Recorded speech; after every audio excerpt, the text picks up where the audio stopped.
So welcome back to DocFest Exchange. As you know, this tent and the series of talks that happen here are programmed in collaboration with the Wellcome Trust, charitable foundation who support creative ideas to thrive. And one of the things that we're going to talk about today are have a creative exchange around the film, Machine of Human Dreams. And we have the great pleasure of Roy Cohen from Cohen Productions, the filmmaker, and Professor Andy Miah from the University of Salford, who's an expert in future media and Chair of Science Communication at the University of Salford. As you know, these talks are quite short. There's an opportunity to ask questions. I'm going to hand over to Andy. Great, thanks very much, Arima. It's really a pleasure to be here. This is my second DocFest, and I had a great time last year. How's yours working out so far? Yeah, it's great. It's a fantastic festival. It's always a pleasure to be here. It's your third one? My third festival. And you had your screening for the film on Saturday night. Yep. How did it go? It went well. I mean, it was a full house. We had to turn down people at the door, which was disappointing, but people are interested in AI, so yeah, it was exciting. Interested is the neutral term. Are they worried about it or excited about it? What do you think? I mean, I think that's what it is, right? There's like in the media, there's sort of like, should we be really scared or should we be really excited? And the truth is that AI is like still in startup mode, and we still can really affect it and mold it. And the people who are leading it are trying to do something create something that's not yet ready. So as long as we keep talking about it and thinking about it, I think we'll be cool, okay. Because there's a point in the film where Ben says, you know, whether it's in the next 20 years or next 200 years, it doesn't matter. We've got to keep on this journey. At the same time, he was anxious that it wouldn't be discovered really in his lifetime. And right. I guess how you see the sort of journey of the film, because it feels quite, from his perspective, very optimistic, but incredibly frustrating. Sure. Yeah. Wait, should we play the trailer first before we start answering? We got the trailer. Yeah. Can we do that? Ben's got amazing brain. Yes. His robots, not so much yet. Right. So how did you get to meet him? How did you find out about this guy? I was a director in search of a character for almost a year. I studied neuroscience, and after being exposed to a lot of people who were thinking about, artificial intelligence, I was really interested in making a documentary about someone who has done the work and thinks about this as well. And few people actually are both great theorists and actually entrepreneurs. And I met Ben at a conference, and that's what clicked. It's a guy who's written volumes and volumes of books about this matter, but is also out there in Hong Kong trying to put, an artificial intelligence into the body of a robot. So that's just amazing for a director. Because I mean, one of the early things I studied was AI, and I work in Manchester, which is famous for Alan Turing's work, Absolutely. Of course. But that was back in the 1950s. And so how much has happened really in the last 60 years to progressing to a point where things might really pass the Turing test or get to that point? I think when it comes to AI, we're still at a point where the technology may have not advanced as much as the cultural acceptance and the cultural interest and the money being poured into it. I think that there's definitely a lot. We hear more about neural networks in the news. We hear more about different techniques, deep learning, different techniques of AI. So the audience, the people, the public is becoming more and more open to that topic. Obviously, research has also made great leaps, but I think that that's really that's the change, the real change when it comes to AI is public acceptance and this idea that, we're going to have to start living with machines that have some sort of intelligence that we haven't been accustomed to. So the answer to that is, there's been a lot of research done, and Google is pouring a ton of money into it, Baidu, Facebook, Carnegie Mellon, MIT, Stanford. But also the public starts thinking about it more. Well, I remember I was in America a couple of years ago, and with a documentary crew, they were making a film about some sports stuff I was doing. And we were in the car driving to a venue, and I said to them, have you heard about Google's Auto Awesome? And they hadn't heard about it. Who's heard about Google Auto Awesome? Anyone knows? So basically, you go out, you shoot a bunch of stuff, it uploads it to your Google account, and then automatically packages and edits it and pushes it out as a single film. Right. And they were like, we're going to be out of a job in 10 years from now. Yeah. Because the thing that was interesting for me was, and I think historically, was the possibility for AI to be creative, to take artistic decisions, which for filmmakers, artists is going to be a big challenge. So I guess I wonder how that interfaces, because the test the test for AI is one of the big questions. What is the right test? Yeah. I mean, that's a really good question. I think, what's incredible about Ben as a character is that for him the test is almost like an unpassable test because it's like he needs AI. He would only be happy if the AI that he's building will actually be able to learn to an extent that it can surpass human intelligence, surpass human capacity. And until his machine can do that he won't be like sufficient with accomplishing his life's work. Is there one appropriate test? I mean, we're all humans, right? And the money going into AI is allocated by humans. So each grant maker is going to care about a different test. And at the end of the day, it's the money that will dictate what tests we expect the AI to pass. The Turing test is really well known in the culture. It's kind of arbitrary. I mean, if you can pass as intelligent, does it mean that you're truly intelligent? I'm not sure. But we will have more and more tests coming up as this field starts becoming meatier, and we're going to have more research done not only into the code but also into the social implications and what people want and what people care about. Right now, AI is still very much a pitch as far as most of us are concerned. And so once we will introduce more thinkers into it, more work, more money will be assigned to AI that's not just the traditional amounts of money that go into it so far, then we'll start having different tests and different perspectives as well. Because the ones that get a lot of attention, I remember back in, I think it was 97, Game Over. Do you remember this film? It was it was actually a documentary that was narrated by Gary Kasparov, and it was about his competition with Deep Blue back in 96, 97. That's a story. And within this film, so the whole background was about him having a game of chess with IBM's best computer, which ends up beating him. Yeah. And within the film, there's a sort of allusion to the title of your film, which is where he feels this kind of ghost in the machine, that somehow there's some human element within it. Yeah. And I wonder whether you think that that's also something that AI researchers are also trying to still emulate, human intelligence rather than something else. Well, okay, so first of all, the Kasparov story is really interesting because IBM allowed Deep Blue to win once and then wouldn't let Deep Blue play Kasparov again, which says a lot about IBM's, PR skills, which is a lot of what these AI companies, these AI technologists are into, is about having these feats like DeepMind. My AI needs to beat in AlphaGo, they need to beat the champion, or they need to show my AI needs to show they can win in this game, but once and never again publicly.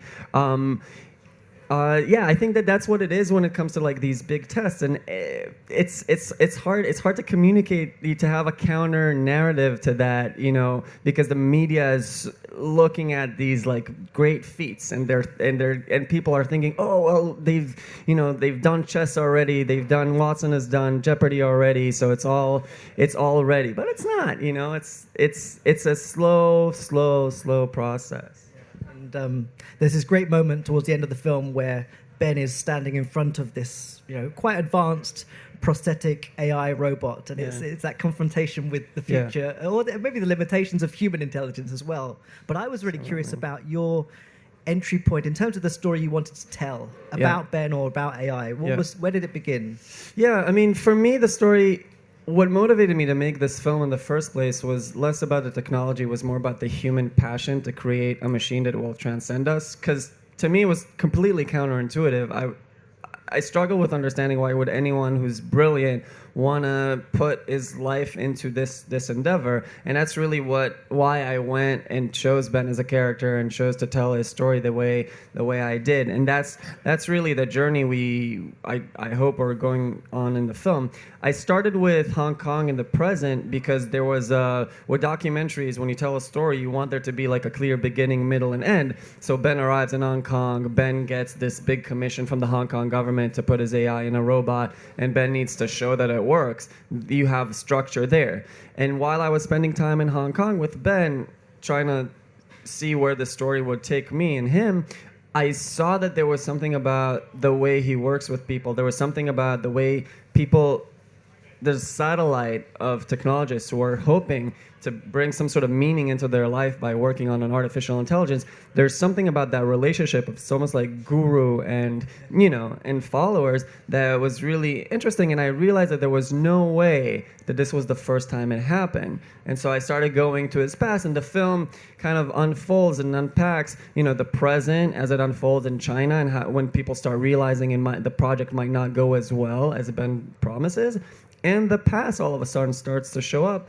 in a way, that's a story of AI. You know, scientists making huge promises, but there's still this like shadow of the past. If they didn't do it in the 50s, Minsky thought it was going to be done in 10 years. They didn't do it in the 60s. They didn't do it in the 70s. The UK basically stopped funding AI in the 70s. And so it's AI always has like this dark past it needs to deal with. So in a sense, that was what the film's about as well. Well, it also has often futurists around it that will make prophecies about, you know, how soon it's going to be, the singularity coming within 20 years, Kurzweil's idea. And of course it will. And it's incredibly sort of, I guess, intriguing, you know, to think of this. And even things like, I think it was last week or so, when Switzerland was debating giving a basic salary to all citizens, whether you work or not, on the basis that all jobs in the future will be automated. So what the hell are we going to do when there's no jobs to do? So this prospect of kind of automation seems very present in people's minds. Absolutely. And that's, you know, if there's anything I hope people will take away from this film is that scientists are or technologists like Ben who are visionaries, they're so worried about their work and so consumed by their work. And I admire Ben because he's taken on something greater than I ever will or anyone I know ever will. He's trying to make a new entity happen. And he could never think about the ethical questions. He could never think about jobs and automation. He could never think about the social implications. And so by confronting with that reality that the technologists making the technology could never have a real vision for the social implications, I hope that, you know, our societies, our governments are going to step up and say, okay, well, this technology is slowly going somewhere. We need to be prepared with some sort of vision. I'm happy that Switzerland is doing it. I had no idea. I mean, this year the British government has a select committee inquiry into AI, so it is, I think, very much in people's minds. Right. I guess I want to know also a bit about the process. So you said you spent time with Ben. How much time did you have? What was it like? What did you do? I mean, I did about 6 filming trips, all in all, for this film and a couple of research trips.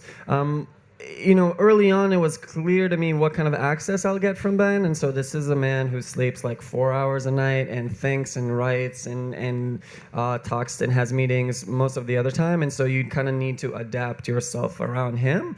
But also once you're in Ben's territory, you see things from his perspective. It's very magnetic, and I realized that I couldn't be making a truthful film the way I find, you know, what I found to be truthful by being in Hong Kong, because I'll be too much affected by the way he sees things, which is like he's constantly, he can see AI as real, you know, the film says it, as this room and as you, but the AI isn't there, and so I realized I can't be in Hong Kong with Ben. I have to be in London with a production company and travel back and forth, and that's the choice I made, and that's really the process lent itself to whenever I would plan a trip, I would talk to Ben. I would also talk to everyone who works with Ben and everyone who's, you know, Ben's supposed to meet with to understand, okay, what is actually going to happen? What are we actually going to see? Because according to Ben, we're always about to see something huge or, you know, or something completely insignificant that for a film is extremely significant.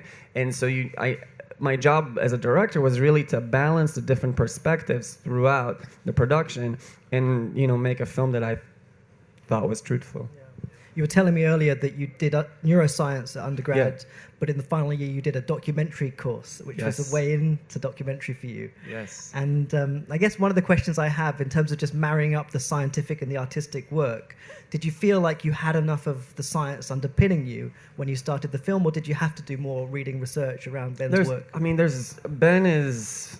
he's so like he knows so much I could never catch up with him, right? I can't really tell you that I understand all of the theory that underlines Ben's work just because I took, you know, neuroscience, but I worked in labs and I've worked with scientists, and I can tell when scientists are pitching me, and I can tell when scientists are telling me something they actually know. And I think that's a problem we have with filmmakers. We take scientists for granted, or not for granted. We take them for face value. We think that if they tell us something, then this is it. This is reality. And because we want to be excited about, you know, cutting edge science. We want to be excited about emerging technologies. And I think that having a scientific background endowed me with sort of understanding of what's real and what is a researcher's pitch. Because researchers, like filmmakers, are pitching until they have a final product, and it's reading between those lines. That's what I could do really. And there's a lot of money around this particular science. 20 million was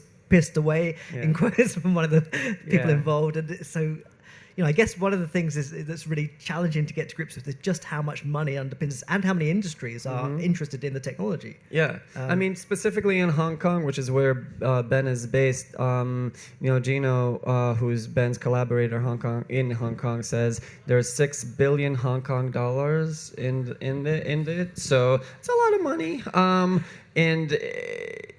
That in not just in AI, but in what you call blue sky research, right? So any not necessarily applied research, and that's way more public investment than you have in the West, and that says something about where Hong Kong, China, Singapore are trying to take the future. They're trying to position themselves as the next hubs of innovation. I think that's something that's really interesting to think about when you think about where emerging technologies will be developed and applied. Yeah, I mean, that was a fascinating part of it, to see where he was going out in the world to get support for his work, where in places where he said where a lot of the work requires significant man hours and where man hours are more affordable. So to see pockets of innovation in places that you wouldn't expect was a real eye-opener. Yeah, and eventually there's even a bit of Ethiopia somewhere in the story. Yeah. So we've got 10 more minutes, and so we're going to open it up to questions. So we have one already at the back. Have we got a mic, or are we just doing a... Oh, here we go. Hi, I watched the film and really enjoyed it. Thank you. I was also really interested to hear that you'd studied neuroscience. Yeah. And I've got a few questions that I think are one question. I hope I can articulate them properly. Go ahead. I felt as if Ben was trying to project something onto AI start from the beginning. I personally have a theory that the human brain is like a computer, and I find it really depressing to see advances in AI when we haven't found the full potential of our own brains yet. And I really enjoyed the film Her, where I saw AI come about and transcend humans, but they transcended humans because they discovered existentialism and the best of human thinking. Another thing that depresses me about AI, it's a very male projection of how human evolution can come about. And yeah, because of your neuroscience background, I kind of want to hear your thoughts on this and how... I think right there, my gender theory background would be more helpful. I studied a bit of that too with Brad Epps, who's now in Cambridge.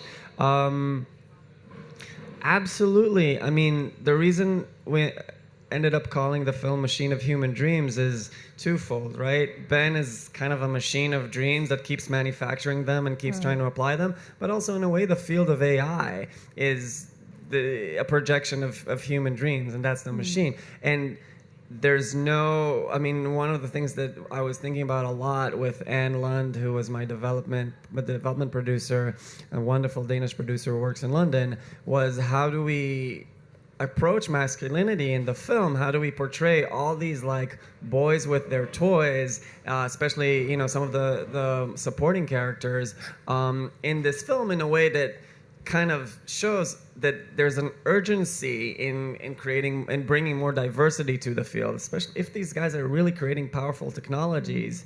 I don't want them to be the guys who have like a female robot in the suitcase that's going to be an assistant. And for one of these technologists, that's a real product that they have and carry around. And that to me was scary. And I think that your question is really on point. Is how do we talk about it in a way that's productive about the fact that men dominate emerging technology still, and how do we encourage maybe young women to go into the field that's so dominated by men and they don't see role models in it?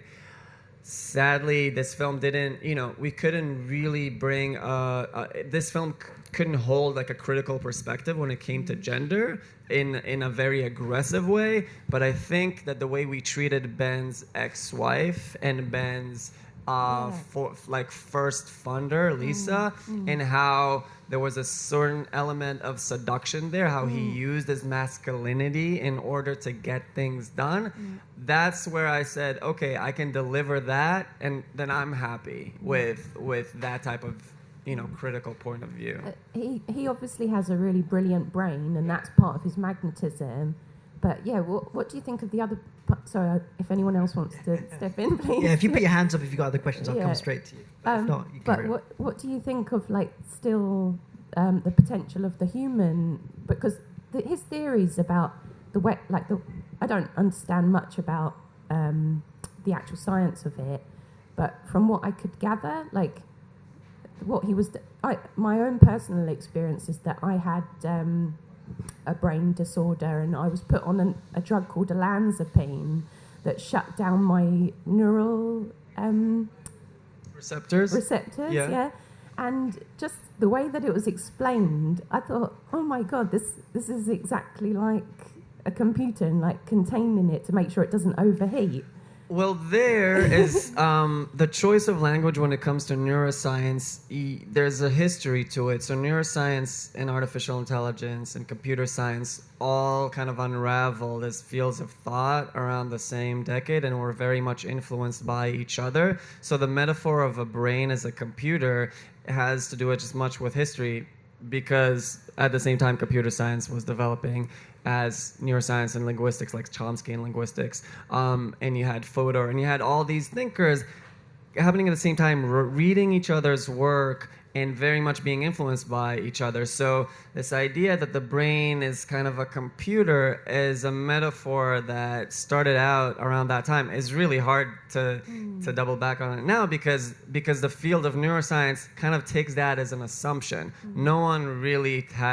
No serious neuroscientist has taken up that yet. What we do have in our brain are, we can do so much parallel computing that no computer can really do, and that's a big difference. And I don't really know if those computers are around the corner or ever going to happen. So it's comfortable to use the computer as a metaphor for the brain historically and culturally, but I am still not convinced that it is the best metaphor. There's a book by the Japanese professor in Michikaku, who says that the best metaphor for the brain is a CEO, because the CEO, there's a lot of processes going on, but the CEO needs to decide what goes into the consciousness, right? Like a CEO of a company needs to decide what it is actually on the agenda. So there are a lot of metaphors. I'm not convinced that the computer is the best one, and there are alternative ones.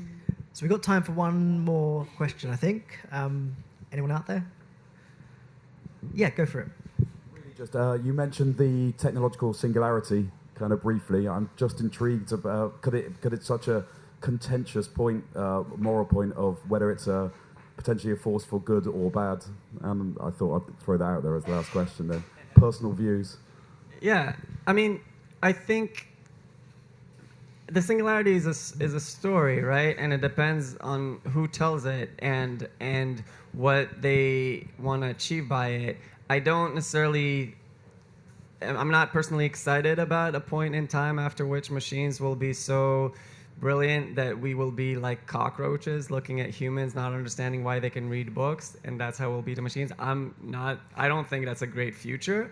But I think when it comes to the singularity, I talked to Werner Vinge while making this film, and he said that he used the singularity, he coined the term singularity because he was trying to pinpoint what it is that people were talking about. Before he coined the term singularity, he felt that people were talking about technological change, massive technological change in terms of centuries forward. All of a sudden, we were starting to talk about them in decades forward, and he needed that term in order to flesh out that horizon point after which machines will be better than humans.